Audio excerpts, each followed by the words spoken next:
Sup, Berlin? It's your bad boy, Dave Adams. Welcome to episode 2 of the Berlin Roast Battle podcast. Here with the champion, Dane Brasher, and adjudicator extraordinaire, Faye Walsh. We've gone through all the group stage battles, so now we're going to go into the knockouts, the quarterfinals, I guess, and also look at some of the bonus battles that we added just for fun along the way to see like who'll be joining us in the next tournament. Before we start, though, just a few sponsors to read out. Here we are at the Wall Comedy Club, and brought to you by Space Medusa as well. Brought to you by the Berlin Chili Festival, the first weekend of September. What other sponsors? And Terry, if you're out there, Terry, listen, I know it's hard, but every day gets easier. I'm Terry's sponsor. Yeah. I've been thinking about that all day. Was that all right? Good. Yeah, that was good. Yeah. How are you guys? You all right? I'm good. Yeah, good. Yeah. Great. Carrying on. We've been told, we had a bit of feedback. Electric banter. Yeah, that was good. Yeah, we were told less chat. Apparently I speak too much. Who said that? Just my mother and girlfriend, just the people I love. Okay. And what else? They said, Faye, you need to speak more, apparently. I need to speak more. That's what I said. I was as surprised as you. And Dane, you're great. Oh. Yep. Speaking exactly the right amount. Yeah. And Kristoff, you can speak a little more as well. Yes. Great. Good. Excellent. I love when Kristoff chimes in. Yeah, it is. It's fun. He's like Jamie pull that up guy. So Kristoff, pull that up. So we just want to look quickly at the how Group A ended up. And as you can see, Dane Brasher there right on top with a perfect record there. It's a nice 0 there on the L. Yep. Yep. So Dane, obviously the first 2 names went through to the knockout rounds. Lena, she got in as well, as we all know. She had 2 wins, 1 loss against... This guy. Oh, against this guy, obviously, yeah. Walsh, how did you go, mate? You got a win. I got a win. That's not the updated version, though, because I won against Kristoff and Ludvig. Oh, come on. Yes. Okay, well, yeah, whatever. You listen, you lost, all right? I lost, yeah. No, I think it was after wasn't the... enough. Yeah. The thing is, we counted that one as a bonus one. We counted it as a bonus battle. Okay. It was already over. Yeah. So and Ludvig and Kristoff, you can see, kind of like shared a spot. This is the whole floating scenario. So Dane and Lena went through to the knockouts. Can we have a look at Group B there? Oh, look at this. Ooh, that's once a good group. Again, we've got Floater there as well. I've forgotten how this works, but Anna got the perfect score as well. Yeah. Mm-hmm. She beat Scott, she beat Jules, and she beat Sophia. She had a great run. Scott, he had the 2 wins and just that 1 loss against Anna, of course. Yep. Which was almost going to be rematched in the final, but didn't. Yeah. But it meant that they wrote a rematch for themselves that they haven't performed yet. So that's locked and loaded whenever we want that. Yeah. So yeah, Jules and Sophia obviously didn't make it. Group C, can we have a look at? Fitz and Gino. Now, do you remember this? This was interesting. Like, at one point there, they were all tied up, and Fitz had to beat Abby at the end. And Fitz was dead last, ended up winning the whole group because he had a win against Gino, so we ranked him higher than Gino. Yeah. So that was obviously Fitz and Gino. And then Group D was... That's right, Freddie had a perfect score too. Yeah. Oh, wow. Yep. She had a... I mean, it wasn't in many until ways... How did she not qualify? Oh. She did. Right. Yep. Right. Sorry. She made it to the knockout round. We'll see her compete in the knockout round against Lena Stolby. We'll be watching that. Yep. Yes, that's right. Okay, so, and then, yeah, so can we just show the other picture of the... Oh, we can come back to that later. The brackets. Do you know what I mean? Yeah, I do. What's up. I do. We figure every episode of the podcast is going to get more technologically advanced. Right, so this is... So that first up we have, like, Dane versus Guzda was the very first knockout round of the knockouts. Yeah, so we're going to watch that one first. Just a little highlight of Dane v. Guzda. Here it is. But there is a reason for Dane's weed addiction. See, his parents are hippies. His father is, in fact, in the Orange Cult, following Osho, the religious leader.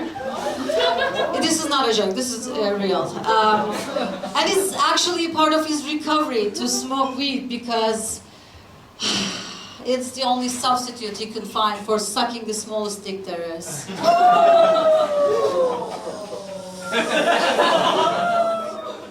Oh man, this is good. That was a really good act out. I almost believed that you'd actually once sucked dick before.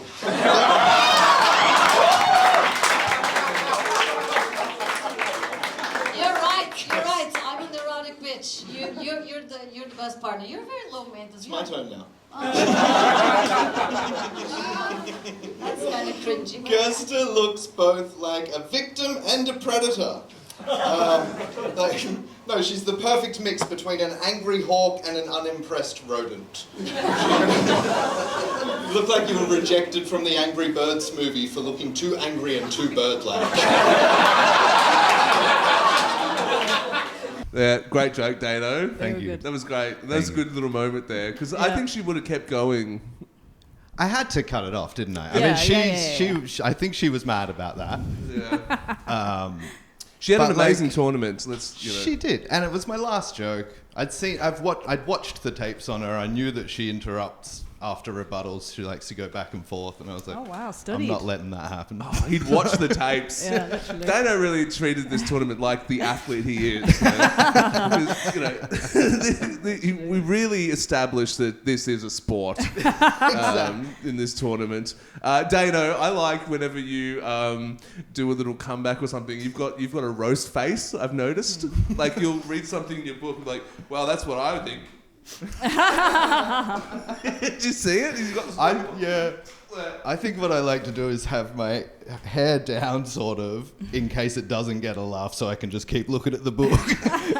And then when it gets a laugh, I look up like, oh, you like that one? Yeah, and you kind of whip your hair victoriously. Yeah. That was great. Yeah, too angry and too bird-like. Definitely. It was a great joke, man. You're really good at roasting people's appearance because it's always spot on. You know what I mean? It's like she does look like an angry bird. That was great, man. Yeah. And that got you into the final. That was all that was required. That was what it took.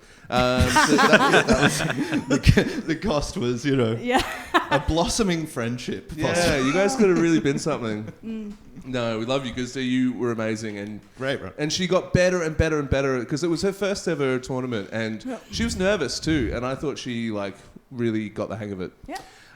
So that was the Group A knockouts. Group A was done. Then we went on to Group B, which was Lena Stolby versus Freddie Greller, and we really had Freddie as a favourite. Everyone was saying it's either going to be Dane or Freddie that wins the whole tournament. That's what everyone was saying. And then let's check I this out. say that. Who, I'm joking. No. Who would you have guessed would have won? You know what, Maya? Yeah, Maya. Yeah. Yep. And Gino, I would have had Gino in the top 4 as well. I thought he wanted it a lot. All right, let's go. Let's watch this. Freddie lived in a Christian commune for a year where they prayed 5 times a day, mostly asking God to make her leave.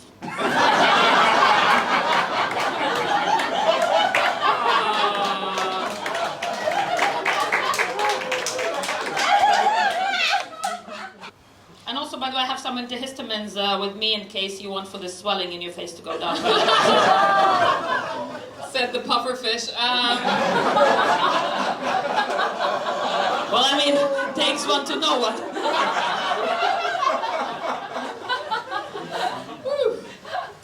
It's generally a hard time for stand-up, and a lot of comics ruin their careers with politically incorrect jokes. Lena had to ruin hers the old-fashioned way, with long-winded setups and confusing punchlines. Lena hosts a weekly comedy show called Comedy Therapy, which is the best that she could do to not do actual comedy. Actual therapy. I know. No, I know he said that you actually do therapy now. My mom pays for it. Or as Russians call it, crime and punishment. Yeah, great battle. Great battle. Freddie's hilarious. On the night, I personally thought Freddie had it. I think Freddie was very like she had these like beat poetry jokes. It was really I enjoyed watching Slam it. poetry Very was good like writing. a lot of alliteration, like you beacon, broken down, broke it. You know, it was like boom, boom, boom. But that's just how good Freddie's writing is. She's also got the perfect attitude for it as well. The sarcastic kind of.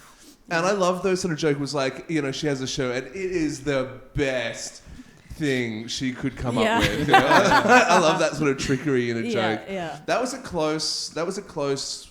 Who judged that night, Kristoff? That's actually interesting. From the laughter, Carmen and I think Chris Davis. Carmen and Chris Davis. Yeah. And they know Freddie quite well, so that was like. Everyone was a bit like, no, didn't they both go like, no, we both say it's a draw, and it went to the audience. It's possible. I think that's what happened, And I think because when it goes to the audience, if the judges are tied, the audience does sort of want the underdog, like slightly less polished person to get it, you know? I think Lena got bigger laughs. Okay, I do think I'm pretty sure I cheered for her in the audience as well. I can't really remember because of drug abuse. Lena always has some fantastic jokes. Like, you know what I mean? Like, every time she roasts, like, obviously no one has, like, a perfect roast set. Yep. But she always has some fantastic jokes. And I think at the end, it's like, okay, where did I laugh, like, the most? Who did I laugh the most with? The biggest laugh of the roast. That's true. She did have the biggest laugh with that God joke. That hit really well. Praying for her to leave, So, Lena Stolby made it through to the final from Group B. We move along to the knockout round of Group C, and this was a really highly anticipated roast. This was the roast of Anna Barros and Gino Cristoforo. Gino Cristoforo, an absolute, as we know, crowd favourite. Good friend of the roast. I had Gino going into this. I really thought it was going to happen, but Anna Barros turned up and really wanted it that night. I picked a clip that I think captures the roast pretty well. Yeah, chuck this on. Yes, Gino and I did date for 2 months 7 years ago. It does sound like the joke, but more's coming. Which is something you used to say. No. Okay. He loves reminding me that our breakup was mutual. And as you already heard, Gino says that I was a terrible girlfriend. And honestly, I don't like arguing that because I don't care.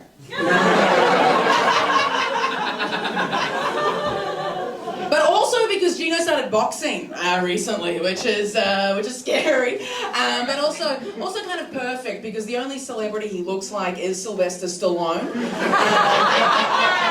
But as we like to call Gino, Sylvester's still lonely.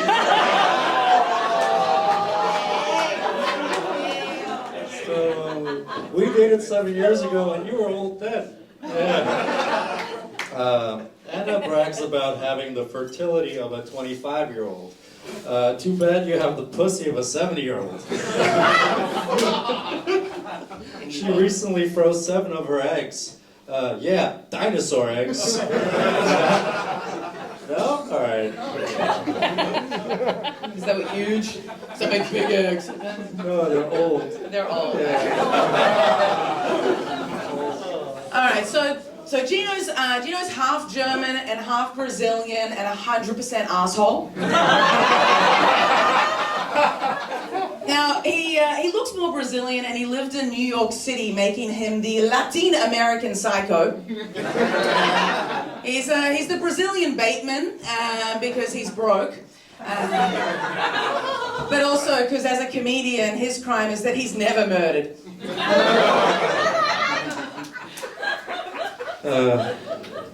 I'm going to keep this battle short because I know your biological clock is ticking. All right, these are valuable.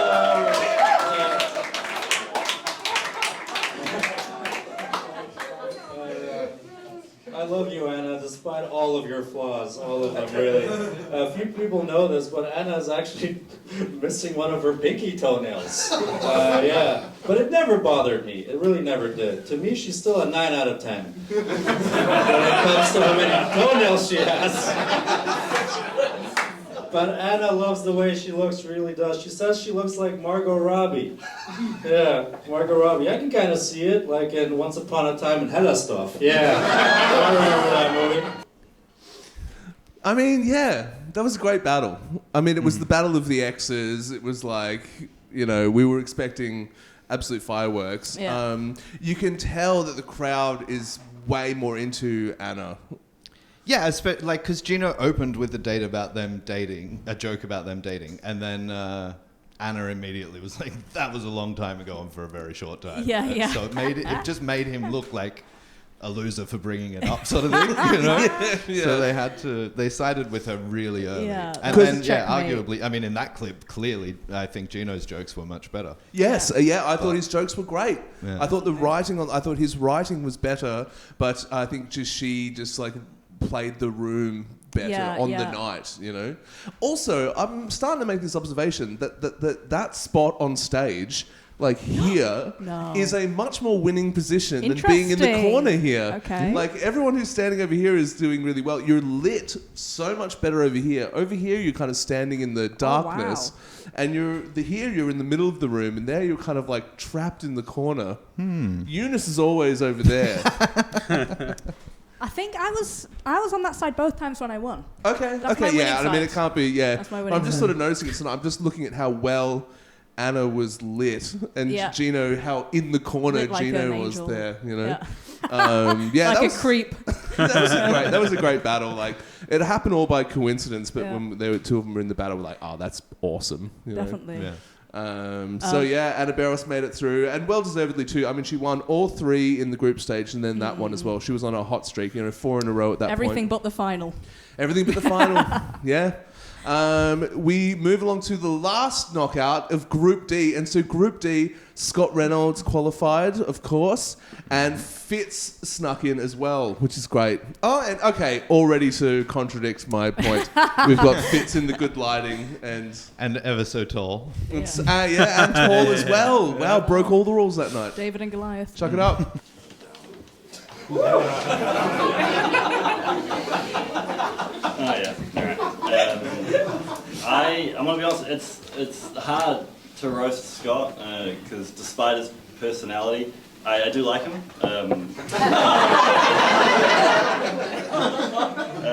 And he also definitely got bullied a lot in high school.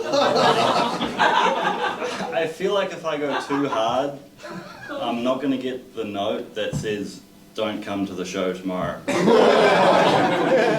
But if I were to sum up Scott's vibe, it's final boss in a video game about sexual assault.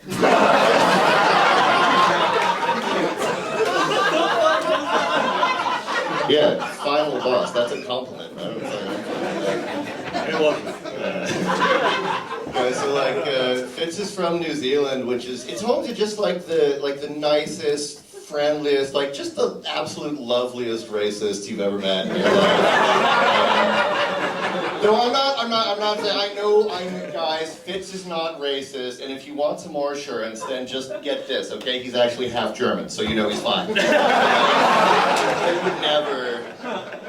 This is actually the 3rd time in the past couple months I've had to like roast someone from New Zealand. I'm just like worried I'm gonna get declared like an enemy of the state, you know? Like, I don't want them to send the New Zealand like military after me, you know? Like, I've heard that those guys are super dangerous, both of them. I think you should just worry about America. That's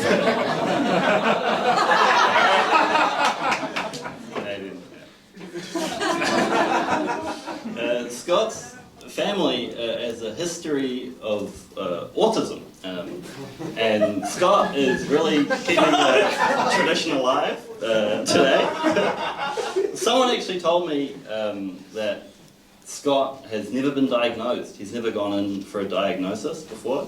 Let me save you a doctor's appointment. You got it. Scott's autistic fixation, the subject that he knows fucking a lot about, is actually porn categories. Scott looks like he watches porn videos with 200 views.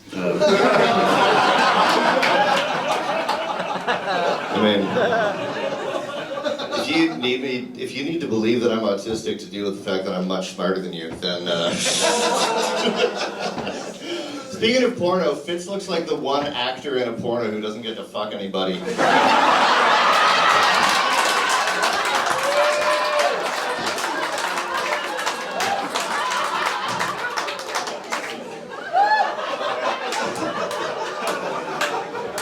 The last time I saw Fitz, he had this really nice jacket on. It had the logo for the Utah Jazz basketball team. So if there's one person who exemplifies the spirit of basketball and jazz, it's the one person I've met in my life who's actually whiter than me. Guys, Fitz is so white. Fitz is so white that Kanye West just wrote a song saying how cool he thinks he is.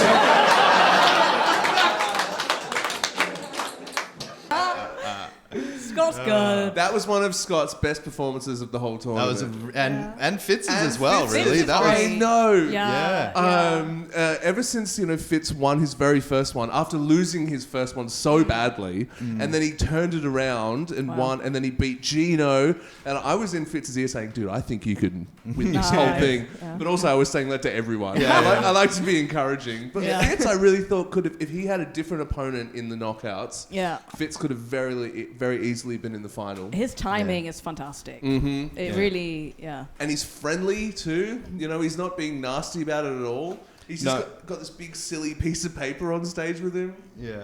But it was funny for him to call Scott the final boss in a video game about sexual assault. When that was the debut of Fitz's mullet as well. So, so he's standing there looking like the first level in that video game.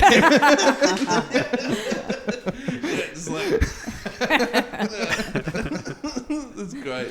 So that was it. They were the knockouts. So we had Dane Brasher obviously making it through, Anna Barros, Lena Stolby, and Scott Reynolds. They were the fabulous four. We're going to look at the final next week. So now we're going to look at, for the rest of this episode, we're going to just smash out the bonus battles. So they're the battles that we just put on amongst the tournament, just to like get people on the board, get some wins on the board, so that we had a new system for the next tournament.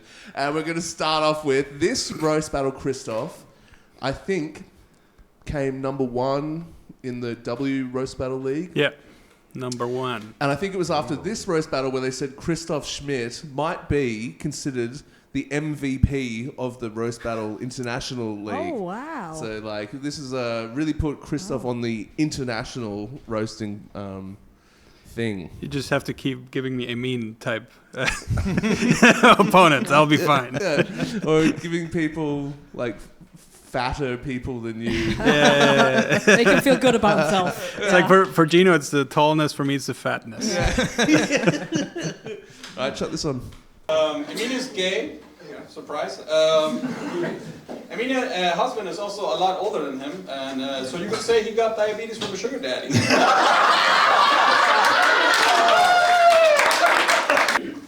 Amina's husband is from Ireland, which is funny because it's not the first time a fat queen took food from an Irishman.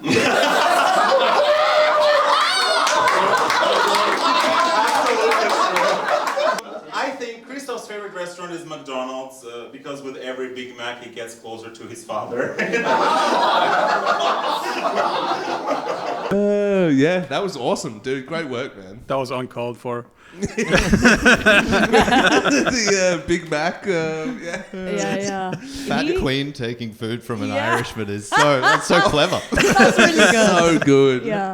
And then he turns around and calls you fat. Yeah. That's so good, man. Yeah, well, your father's dead. Oh, yeah? That was awesome.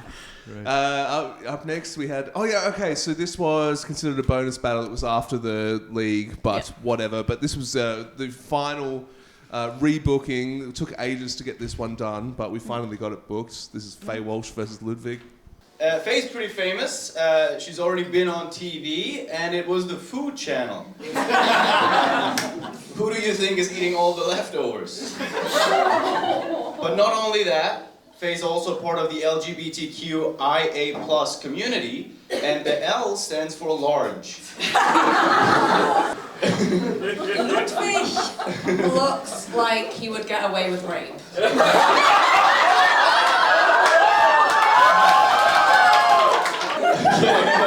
Ludvig, fun fact, he doesn't take drugs. He does buy them, but he puts them in women's drinks.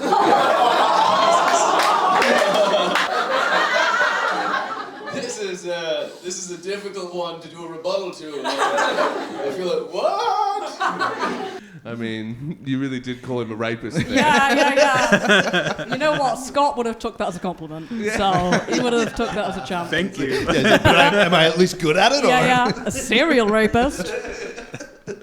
That was a great battle. He didn't have much for you there. To be No, honest. he didn't. A lot of fat. A lot of. He said, "Oh, okay, LGBTQIA+. The L stands for large." I reckon, could have been done a little differently. You could have said like LGBTQIA+ No, size. sorry. What is it, Kristoff? Yeah, no, I fumbled that one. I can't deny it. That was like, oh god, it's over. Yeah, you should have said LGBT community or whatever, queer community. No, actually, no. Q stands for Queen. No. You know what I think? No, never mind. Up next, it was the People's Champ. I think it was it around this time? I don't know. I remember this battle. Oh God. Yeah, so I don't know when we started calling Ununice the People's Champ, but it was a name that stuck really well. Early. Yeah. And this was classic. This was like the Palmer's first roast with us, I think. Right. Yep. Yeah. Right. Yep. And she was like wanting to get into it, and they had a great battle. I thought on the night, as I always do, that the People's Champ won, but he just always somehow gets like screwed by the audience or someone or something. Himself. You know, he'll write 4 great jokes, and then the 5th joke is like, why did you do that? Yeah. You know? Well, to be fair, in this night, I think distinctly you fucked them. I did? Why? Yeah, because it was 1 vote for Ununice and half a vote for Ununice. And you said, it's a tie. Let's go to the audience. And it was like 1.5. So one judge said Ununice. One judge said, I don't know. Yeah. And then, yes, that's the thing. We didn't know whether that would go to the audience, because an audience vote could overturn that. But can we just say, if you're judging this tournament in the future, you can't not judge. You're there to judge, and Unless you're like, it really actually, I is. abstain. I don't know. Yeah. I don't have an opinion. Do you want to pause? No. Alright, cool. Oh, What's the time? the doorbell rings. 4:15. Yeah, no. Yeah, fine. Cut that. So what we're talking about? Yeah. So what do you think? Like, if one judge says this person, one judge says I can't decide, does it go to the audience or not? Yes. In the heat of the moment, I said yes. One judge doesn't bring you a win. No, that judge has to make a decision. The judge has to make a decision, and you should have pressed that judge. And Shame on you. That's what I should have done. And then in that case, if they really don't know, then say the opposite of what the other judge said, and then you leave it up to the audience. That's what that judge should do if they want it to go to the audience. Yeah. So yeah, I but if they go tie, then it's 1.5 to 0.5. That's how math works. Yeah, but 1.5 could... No, but it's 1.0. Like, if the judge just says, I don't know, I can't choose either of them, then that's one judge What and judge 0 fucking judge. says that?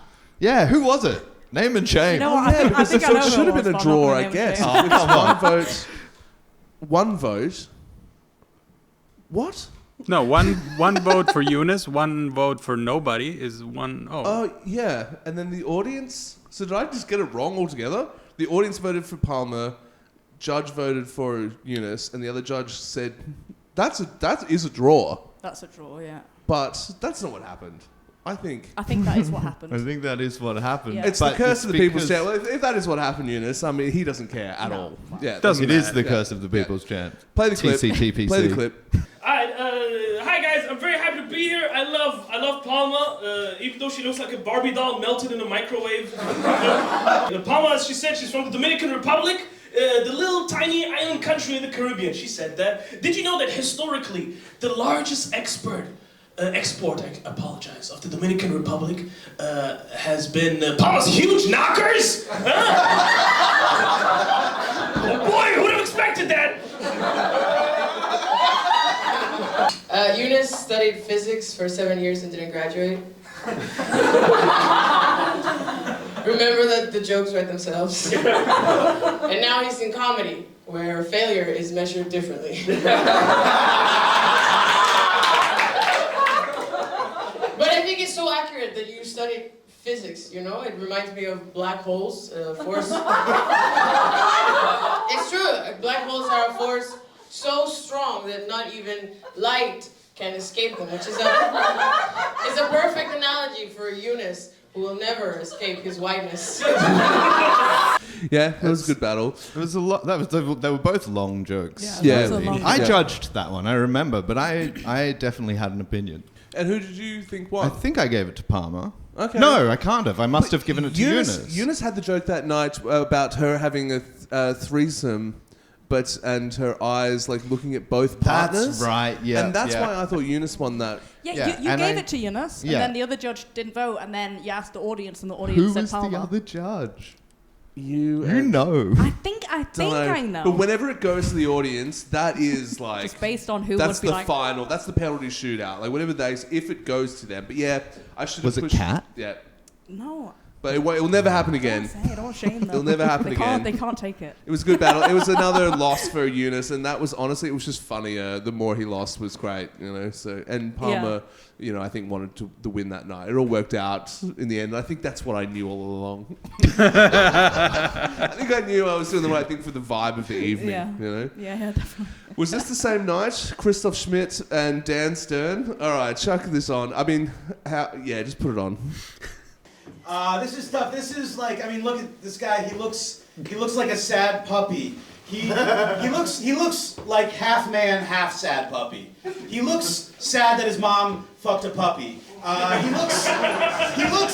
looks like he's sad that he was watching. He looks sad that he looks like a kid who's sad that his puppy died by being fucked by his mom. He looks like he's sad that his puppy died from being fucked by his mom because now he can't fuck the puppy.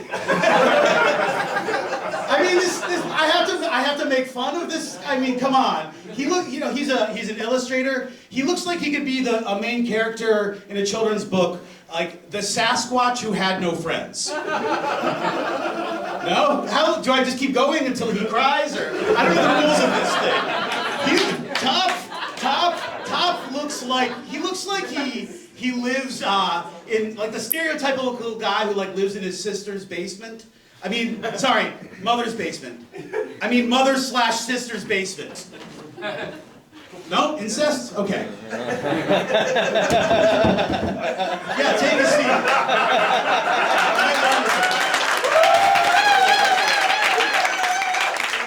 I can't tell who you're applauding for. All right. Let me say this really earnestly. Like, Top, he did one of, like, maybe his first ever performance at an open mic I was hosting, like, 7 years ago. And it was amazing, 7 years later, to see him on stage tonight, getting his first laugh. All right. Good. I mean, you can kind of tell who never fucked a puppy here.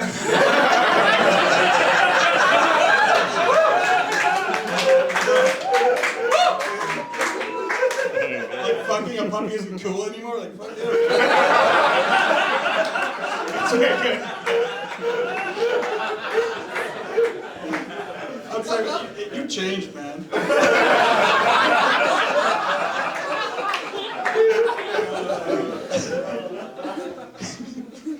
That looks like his favorite movie is White Man Can't Jump.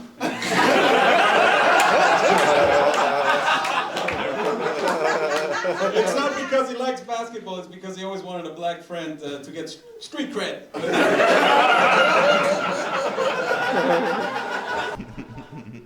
Oh, man. The anti-rebuttal. That was awesome. I mean, like, you almost like the shortest thing you could possibly say after his monologue is going to kill. Yeah. Sitting down. What a great rebuttal. Getting a chair. I've never seen getting a chair be so funny. It took so long. Deadstone's reaction to the punchline not landing, like, oh, it's almost like a 6.5 minute setup is not how you tell a joke. And he says, "What do I just keep going until he cries?" Like, and everyone's like, "No." It's like, "Oh, I'll just do it anyway." Yeah. No, that's the trick. If you haven't written much, is just to keep talking. But I think this was Dan's first time, right?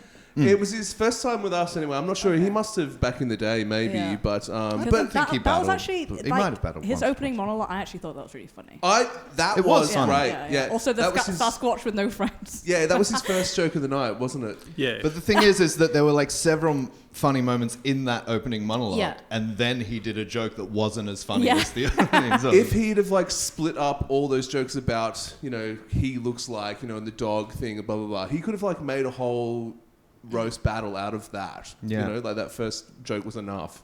I hope he'll come back because I think that was good. it was a lot of fun. And he was a great judge one time too. Like he definitely gets the vibe of it. Okay, coming on. All right, we're powering through the bonus battles here. This is Palmer's second and last roast with us before she retired. I know she's gone for the moment anyway. Maybe we'll get her back at some point. And this was the premiere of David. Surname face. Blue Man Group, David. Yeah, Blue Man Group, David. Something? David McSomething, that's the one. Yeah. McDonald's? David McDonald's, Oh, that's no. right. McBlueman. Yeah. David McBlueman, I'm loving it. Play the clip. David grew up in a farm, and from there he went to the Blue Man Group. It's very fitting, like his balls. They are very blue. He has never found a porn category where he identifies, because there's nothing for famine, desperation, or losing your virginity to a cow.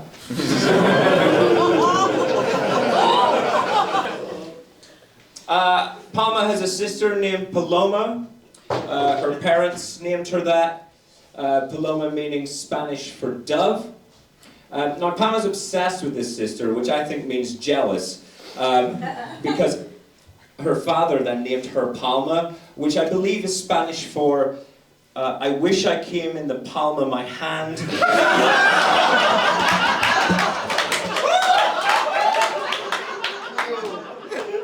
Yeah, great moments there. Yeah, I remember that battle. Mr. Blue Man was so mean. Like, he really went in on her. David did? Yeah, David. Yeah, he had it. That was Yeah. the thing, is he was there and he was winning. And then I think he was like, just got into the vibe too much and then he was like cutting her off a little bit. And then he got a bit too like, he was definitely, I thought it was like it was over. And yeah, he definitely knows how to write a roast joke. Yep. They also didn't do their last jokes. That was a weird one. Something like Yeah, they that's sort of almost right. froze on stage, like both Yes, of them. because It was the weirdest they started using ending. their roast jokes as rebuttals. Yeah. Yeah. And it was very hard to keep track of what round it was. And then when I was thinking, I'm like, I think it's like halfway through the fourth round. And so I'm waiting for one more person. And then they're both looking at each other and they're scrolling. And there was that dead air. And then I was just like, stop. It's the only battle in the whole season where I was like, no. Yeah, it had to end. Yeah. And Palmer, I guess won. Did she? Yep. Yep. Yeah, I know, because David had the better moments at the start, but it was just by the end he it got went on so too convoluted yeah. whose turn it was, and It was also audience. it went to the audience as well. Okay. Yeah. Yeah, because I mean, Gino and I decided like we're not gonna judge one person when one of them didn't do all their jokes, one of them bombed some But of if them. you had to judge, and you have to judge. You're kind of Literally, contradicting yourself now. yeah, guys. we did hypocrite. though. One of us said Palmer and one of us said David. Okay. And the audience decided. Well, then I apologise for that accusation. Sorry about that. I don't apology, apologize. Then we have the debut. It's the People's Champ. He really is our journeyman of the tournament. Like, we just give him fresh love faces. He loves it. Whenever I message Eunice saying, "Are you available to do this roast?" He's like, "Yes." He's like, "I'll cute. cancel shit to do it." And then I'm like, give him a list of names who he might roast. He goes, "Bro, give me anyone. anyone, Give me anytime. anyone, anytime. I will lose That is anywhere. so He is that's why he's the people's champ, man. Yeah. He's so available. And this is him welcoming Tom Strissel to the tournament. Thanks for letting us go first, by the way. I know Eunice needs to get to bed on time. Yunus is one of the most just extroverted and just approachable incels. I mean, he's like, you're a natural salesman, right? You sell stuff, you know? Sell heat pumps to grown-ups. Yes. That's good. You just give the impression like you're this kind of Muslim Jehovah's Witness, though. You look like you sell like the Quran and like baby oil. You know? And it's like Muhammad's witness. I could just... It's like handing out flyers like it's an open mic. Like, have you considered Allah? You know? There's a lot to consider.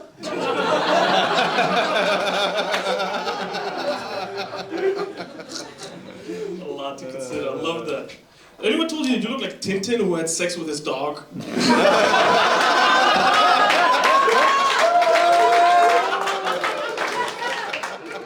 No, I haven't. But I see it. That was fun. Yeah, that was a fun, friendly battle. Alati Consider is so good. And the Ununice impression was great. Yeah. Tom, he's going to have his main event moment August 22nd against Gino Cristoforo. That's going to be an amazing night. That is going to be amazing. And everyone's divided. Who's going to win that? You know, Gino's the seasoned vet, but Tom's got this like energy and all the underdog, support behind him. I reckon if you don't introduce him as somebody who does good impressions, he'll do better. Yeah. 'Cause he'll have it as a secret weapon. That's good advice, man. I won't mention that. Let's play this one very quickly. Aladdin sings, like I've asked him, and he thinks he's not a great comedian, but he can be one day. He thinks he's being realistic about his present, but I think he's being delusional about his future. But I guess it's very appropriate for someone named Aladdin to believe in fairy tales.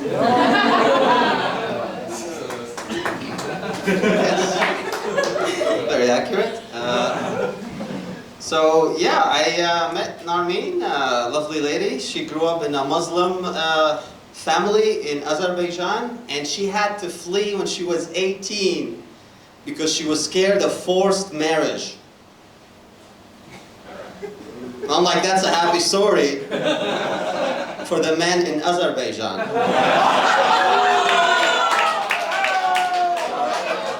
You made so many Muslim men happy without touching them.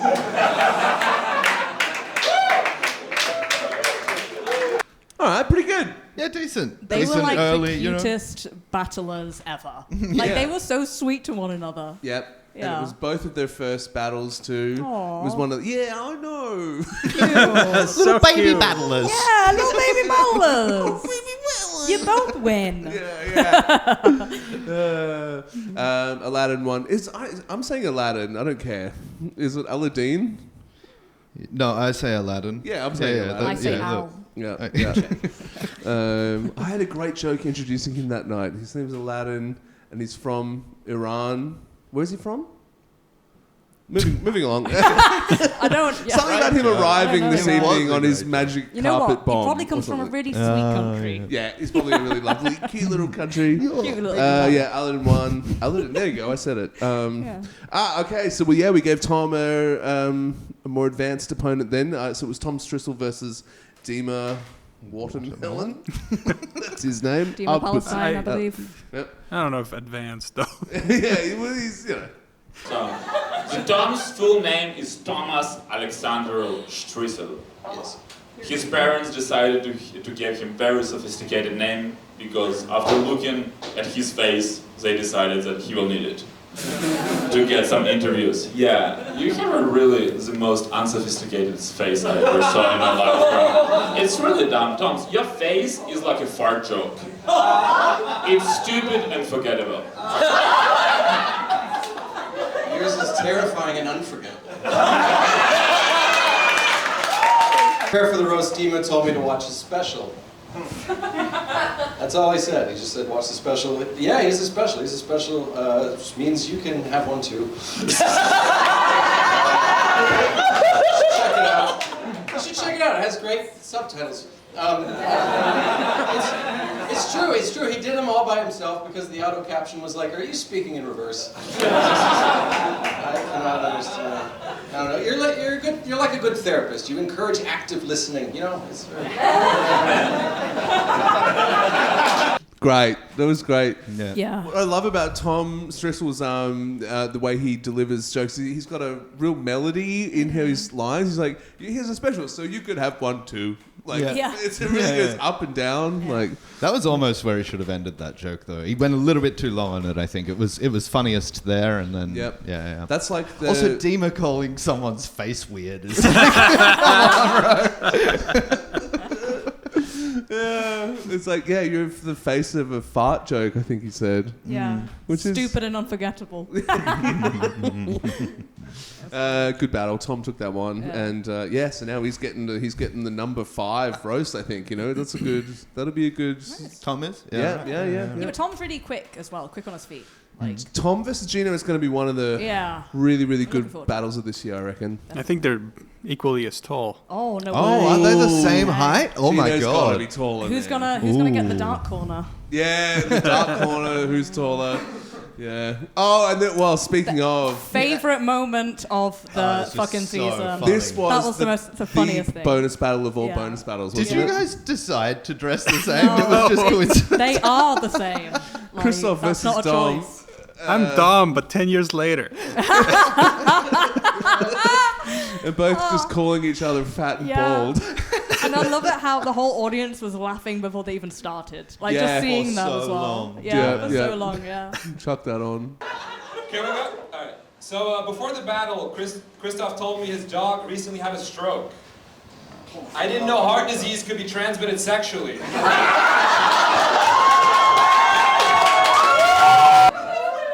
Yeah, a lot of people don't know that.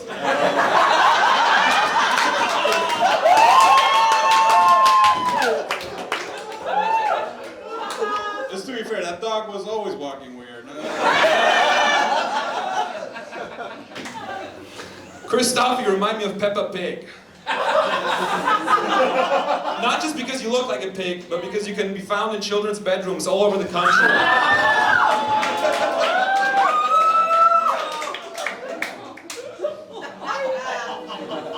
To be fair, that's where you get them. They can't leave. Close the door, they can't leave. Good stuff. Also, Dom, he's been talking shit about my dog all night. So. Dom has a dog that is allergic to everything. Man, that had to be a rough teenage years. It was like, hey, I tried peanut butter, I tried cream cheese, like, what the fuck? Yes, we both fuck our dogs. Isn't that crazy? What am I supposed to put on my hairy meat? That was a fucking great battle, man. Dom was really good as well. He's a good writer. And, he's going to be a force to be reckoned with in the next season, I think. Also, Kristoff really wants that rematch too. You know? That's Out of interest, Kristoff, is there anything that you wouldn't claim to be for a laugh? You know what I mean? Like, that was beautiful. Like, do you draw the line at anything? Fucking dogs, fucking kids? No, but I mean, you're joking that I'm a pedophile. Okay, so yeah. I gotta lean into it. I'm not gonna be like, no. Yeah. That's not accurate. How did you hear that? That's not true. Horrendous accusation. That case got dismissed. Yeah, of course. Like, I mean, you saying I'm a pedophile or a rapist, like, yeah, sure. I mean, it is what it is. If I'm not mistaken, this next roast is Theo Mason Wood, who we love. I'm so glad he joined us for these bonus battles, versus the People's Champ. And I think this might have been Eunice's first win for the season. Kind of looks like he's not wearing a t-shirt. Eunice. Theo in his tie, as per usual. Yeah, put this on. Now, Eunice is Moroccan. I've never been to Morocco, but if you go to the southern tip of Spain and look out over the ocean, you can actually see Eunice.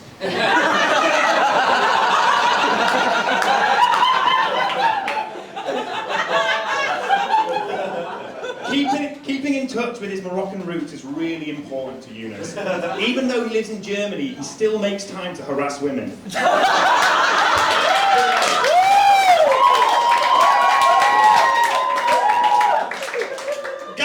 less white women with keffiyehs. Ununice speaks 4 languages and doesn't know the word consent in any of them.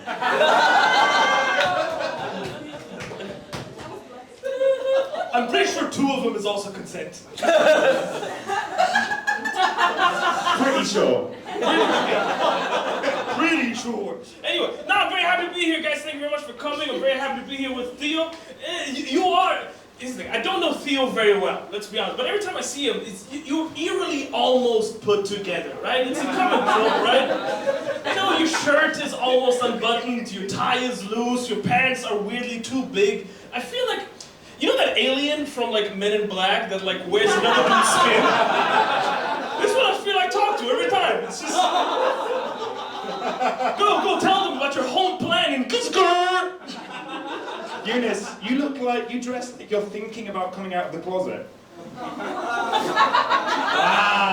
homophobic much.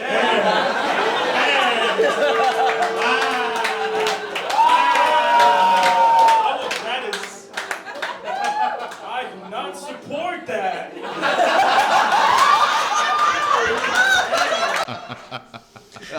Awesome. Yeah, Yeah. honestly. He won it with the rebuttals that night. Yeah, you know? that was so funny as well. And the wow. everything he said as well, Yeah. every joke from Theo. Yeah. Eunice's response was, Wow, fatphobic. Wow. Honestly, I've quoted that so often since then. Like, it's amazing. That was an amazing battle. Like it was just a pleasure to watch 2 comedians up there that I just like loved both of them, you know, and it was like wasn't even about who won that one really. No. And they felt the same way. They're just like they were a team that night, just like trying to make the best battle happen. Yeah. You know? It was also a very close one. Yeah. Who won? That was the TPC. Yeah, Ununice, that was his one win for the tournament. Yeah, because Theo roasted Ununice and... Jewel. Not Jewel, sorry. Shannon. That battle was amazing. We'll play that starting the next episode, the final episode. We'll play that one, then next week we'll show you Is the final... Is this a cliffhanger? That's a cliffhanger. Yeah, cliffhanger. Yeah, that's a good cliffhanger. Yeah. All right, thanks very much, guys. One more time, Dane and Faye. We'll be back. This has been the Berlin Roast Battle Podcast. Kristoff Schmidt over there. Peace out and all your shit. I love you. Bye. Bye. Bye.